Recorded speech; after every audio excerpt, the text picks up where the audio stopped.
Sometimes the hardest thing is to get a post in uh, because you just have to have the time. You have to have everything just right. And if it's not, then you have to start all over again. And then you get discouraged and you say, oh, I'm not going to do anything today. But let's see how far I can press with this one because I'm hoping to do multiple ones tonight. What I was thinking about, oh, I'm sorry, this is Elder Adrian Hammond. And what I was thinking about was essentially, I was listening to a particular person on YouTube, and he was saying how inconsiderate was it that a person would come, well, the EEOC, the equal, if any of you know what the EEOC is, then you understand where I'm coming through. But person says this, I'm being discriminated against because I'm a white man. I'm a white male, and white males are discriminated against. And just in this environment, they feel that way because essentially it seems like everything is made for minorities and women. And so the white male feels like they are being threatened. The key, though, to understanding all this is not to make anyone feel bad. And this is not for me to inflict harm or try to villainize somebody. But the fact is that white males, I'm not talking about white females, but white males, in many instances, I'm not saying all instances, but in many instances, I'm not saying they've had things handed to them, but their paths have been made a bit simpler because of what society has been built on. And even though one may not mean to have racist tendencies, and maybe you don't have racist tendencies, but you do want to be comfortable, and you do want to succeed. Anything that takes away from that, something fell. Oh, okay. Anything that that detracts from that ends up being something that threatens you. So if you're used to a certain type of income or a certain place of employment or just doing things in a certain way, and you've been used to doing that for years, if all of a sudden that changes and you're not getting those things, you're not assured that these things are going to be for you, then yeah, of course you would be threatened. You would feel threatened. And so I do actually understand where they're coming from. May not be able to agree, but I definitely understand it because you're used to a certain level. You're used to certain things happening in your life. You're used to people treating you in a certain way. And if that changes, then yes, that's going to threaten you. And so you do raise a point. And I think that's the idea of, if you ever studied physics, there's the law of inertia. And inertia doesn't just mean that if you sit somewhere and you stay there, you're going to stay there forever unless there's a force that pushes you off of that particular spot. But it's also that if you're going in one direction, you're going to keep in that one direction. Absent of any forces, you'll keep going. That's inertia. It means that you're not speeding up, you're not slowing down, you're going at the same speed. That is inertia. Because there's nothing that's changing your speed. Because what changes your speed is force. And so applying it to in a social manner, people are used to doing certain things in a certain way, from a certain perspective, and that's what they expect. If anything changes that, then it becomes a threat. It's a force that is threatening what you have. And because who knows of the unknown? The unknown, it could be fraught with dangers. And so therefore, you're in a position whereas you're not sure what's going to happen when you were very sure at first. Now, the key, though, is this. That's understandable. The problem is there are those that have not had the same opportunities. They have not had the same educational strengths and rigors. There are others that have not been able to have the same we call it, the benefit of the doubt. There's always something that crosses you out from being chosen, from being employed, from being enrolled in this particular school, and so on. And so, whereas I understand about the inertia theory, that essentially, as the way they are, as the way everything is, you don't want it to change. And so anything that's different from it, it changes your perspective. It changes actually it may even change whether you're going to be successful or not. And that is a danger. But the problem is that you have so many other people in this country who are legal, who are citizens of the United States of America, that essentially have not had those opportunities, do not have those chances, don't have the same backgrounds. And so therefore, that is a impediment to where they're going to go. And I'm going to discuss that I'm going to discuss that. Dealing with two things. One is something that has been phased out for some time, and the other one who is just being phased out now. And I want to at least let people know what these things were originally for and why they have gotten phased out. The first thing is affirmative action. It was something that was brought forth in the spirit of equal opportunity, equal rights, equal voting, and so on. And so affirmative action, its basis is to place people in positions where they can succeed, to place people in that maybe they haven't been represented in this particular area, but they wanted to go into it, to give them the opportunity to be able to pursue those things or those goals. Now, the problem is that many of them, or many people, felt that that was quotas. And so you have to have a certain number of black people. You have to have a certain number of Hispanics. You have to have a certain number of Asians, and so on and so on. And regardless of whether they were, whether they were qualified or not, it was these quotas essentially that dictated what the makeup of employment is, or what the student body population is, and therefore that was regarded as discrimination, because it was thought that the spots that were taken were essentially more suited for people who was able to fit that particular area of expertise, either for school or for employment. And so therefore it was wrong. Now, there are people that did do essentially in that manner quotas. And that was really the wrong way to do it. But the key was this: it was not to put people in positions that did not know how to do the job, or were lacking in skills that essentially would be detrimental to that person succeeding, versus another person who didn't have to go through affirmative action, that essentially was able to be there on their own merits. That's the argument. That was the argument. But here was the problem. And they have a point, but the problem really exists. And I experienced it when I was growing up. I grew up, of course, in the inner city of Los Angeles, south of USC, and I went to schools there. And from what I was doing, I thought I was doing quite well.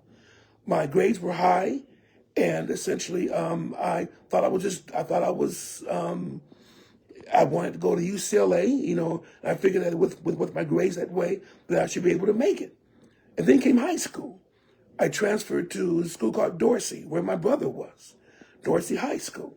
And my brother thought that essentially me and him would be there, for the full duration of my time there. Especially I would be there for the last year of essentially his tenure in high school. But that was not to be. I was transferred I had a permit with transportation to go to El Camino Real High School in Woodland Hills. And that culture shock, and I didn't realize how much that culture shock really got to me. Because to be honest, I began to fail in my math, I thought math was my best subject, and I was beginning to fail in math. And I didn't realize that the things that were being taught at El Camino Real was on a different level than things that were taught in middle school. And it wasn't the fault of the teachers. The teachers in the middle schools were very, they were very, they were very caring of the students that were there. But the resources there were entirely different. The funding for the schools were entirely different. And I could see the difference when I went to El Camino. Now, when I went to El Camino, I then began to, when I got my footing on it, I began to succeed, as well as I did when I was going to essentially my middle schools and so on. So essentially I was able to get a scholarship to UCLA. So when I went to UCLA, I don't know if that was affirmative action or not, but I know my grades were pretty high and my SAT score was high. But I'm sure there were those who kind of figured that I shouldn't have been there and a more qualified person should have been there, and I only got there because of my skin color. But here's the kicker of this. With me knowing both of the schools in the suburbs from the schools in the inner city, there was a grade given to each school. And the grade for inner city schools was mainly quite low, whereas this grade for schools in the suburbs, like Chatsworth, Kennedy High School, Taft High School, El Camino Real High School, they were among the highest in the state, if not the country. In fact, El Camino Real was actually famous at that time for sending students who did quite well in the decathlon, on the academic decathlon. So they had actually quite a reputation. And so people that went to that school were thought to have been better equipped for going to a four-year university than those that were in an inner city school. So therefore, there was actually quite a block there that it wasn't the fault of those who were attending the inner city schools. Not all of them could be bused because the program wasn't big enough for that. And plus, it would be a huge thing to try to get all of them stay on the bus for hours on end, try to get all their studies in. Some people want to do extracurricular activities. It was very difficult for those who actually did do that because they were on the bus for a good part of the day. The fact that they graduated was actually quite astounding because of the added burden they had being bused out to the schools out in the suburbs. But the problem was they weren't looking at the schools in the inner city, and nobody was helping the schools in the inner city. It was like, oh, well, try the best that you can, go to a JC, and maybe you might make it to a four-year university. So affirmative action tried to give a level field to that, but people began thinking about it as quotas. And even people, I remember there was this person, I forget his name, but he was a black person, but he said, I don't want affirmative action because it means that you're giving something to someone that doesn't deserve it. That really hurt the momentum of affirmative action here in California. And eventually it was scrubbed.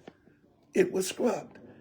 And then the division between schools became even more.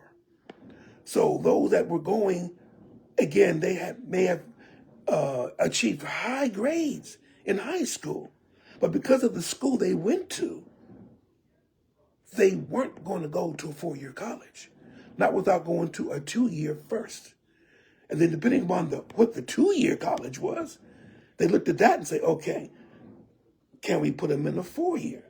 Now, there have been people who have also had affirmative action, but they had affirmative action because of their wealth, because of their parents that were connected with the schools. So they were pushed into the school, and essentially there was no problem with them. They can do it. They had no problem with them. But those that essentially were put through affirmative action that was trying to rectify the racial discrepancy, They felt it was a quota system, and it was only a quota system. And eventually the Supreme Court struck down affirmative action, which essentially put a lot of people that could have really made a big difference back down. And so I'm talking about schools, but this also happened in places of employment. And not only that, you also have to add in the phenomenon of essentially wanting people to be like you, having a certain culture, being able to have, being able to foster a certain environment. And so some people, because of who they were, did not match that environment. So it was so maybe they had the skills, but they weren't going to be turned away. Why? Because they didn't match the environment. So essentially, everything that Sister Schofield, I understand it. I mean, I understand it, but a lot of people did not feel that way.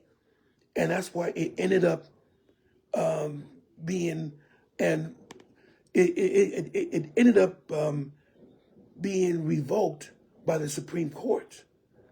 And so then the discrepancies between those that were of people of color and those that were of European origin became more pronounced. Then they said, okay, let's do DEI. DEI essentially is actually different, quite different from affirmative action. DEI says, let's go ahead and try to expose or give exposure to those who are of people of color. And if they have more exposure, then people will see that they can do the same things that others can do. And so therefore, they're able, on their own merits, to be hired or to be admitted to schools. But because what was happening was there was no exposure of people of color, to people of color, of opportunities that were, as a matter of fact, given to those of European origin, essentially just because of what they did. And that's okay, except that there was not the same access to exposure. And that's what DEI programs were trying to do. They were not trying to put a person there who did not measure up to what was going on. In fact, many in the DEI program actually were even more qualified. But because they didn't get the exposure, because no one told them about these opportunities, they never got them. If you look, going back to the schools, in many cases, the schools in the suburbs were well connected with four-year universities across the country. And they had different counselors coming in from these universities, expounding how what they were doing and how they would be a benefit to those that were expiring for their particular schools. But then in the inner city, they did not have those opportunities to meet these colleges. I don't even say my wife was one of those people who her scores were high, very high. She had higher SAT scores than I did. But no one told her that she was qualified, not just to go to UCLA, she was qualified to go to Harvard. But no one told her. Because they said, well, you should be working with your hands. Well, what does that remind you of? If that reminds you of the movie Malcolm X that Denzel Washington played Malcolm X so beautifully, you can understand what was going on. And she ended up going to design the Fashion Institute of Design and Merchandising, but it was because in many cases, she didn't have any other way to go because no one pointed her in the right direction. So, but DEI was supposed to expose, again, not just black people, but Hispanics, and definitely women, because women were also being short-shrifted of this. Because, again, they weren't exposed to the same level of opportunity as others were. And so the idea was, again, if you expose people who are qualified to opportunities to allow them to compete fairly, then they will actually compete quite well. That was the whole idea of DEI. I know this because when I was working at UC Irvine, I was actually part of a committee to research DEI and how to best implement it. And we had to understand what DEI was and what it wasn't. DEI wasn't a quota system. DEI wasn't putting someone in a position that wasn't qualified. DEI was a program by which you, by doing outreach programs, by having job fairs, by having different things that would expose people in various communities of what they could actually accomplish and aspire to because of what they can be exposed to. And with that exposure, then you're able then to compete with others. And if we really look at things, it's not as though the needle had changed all that much in whether it's minorities or women or whatever. So it wasn't as if colleges were suddenly overrun with minorities. They were not. It wasn't as if that the grading was worse. It wasn't. People who succeeded, people of color that succeeded out of places like Harvard, Brown, Yale, Penn, Stanford.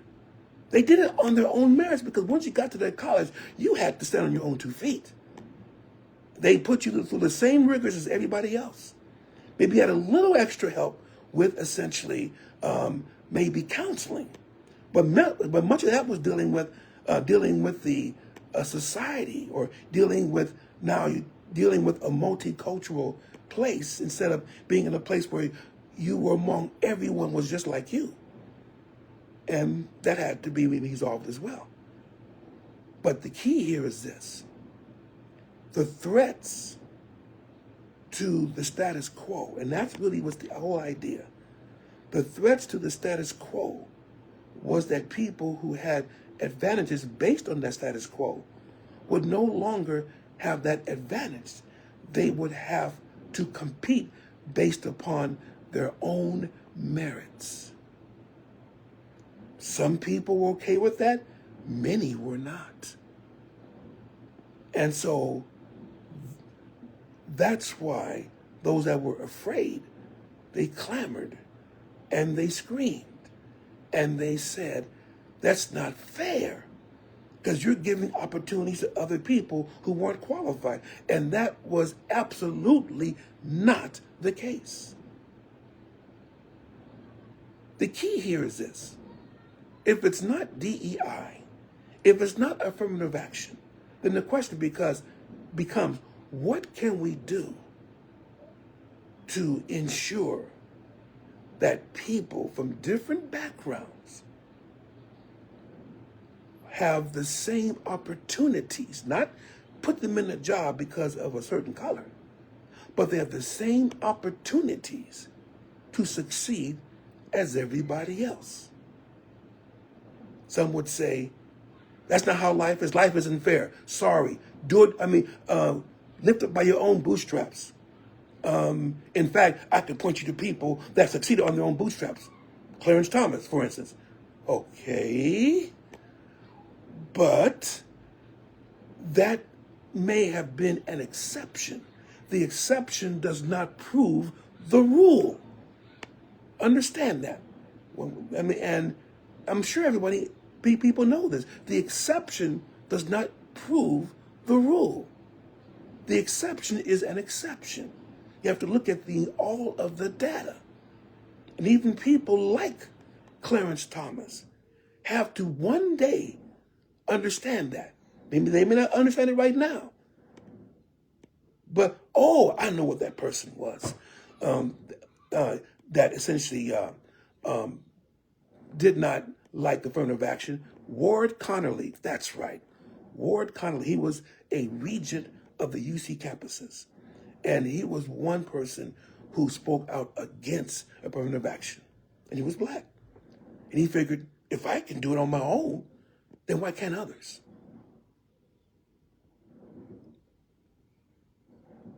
And that's very interesting.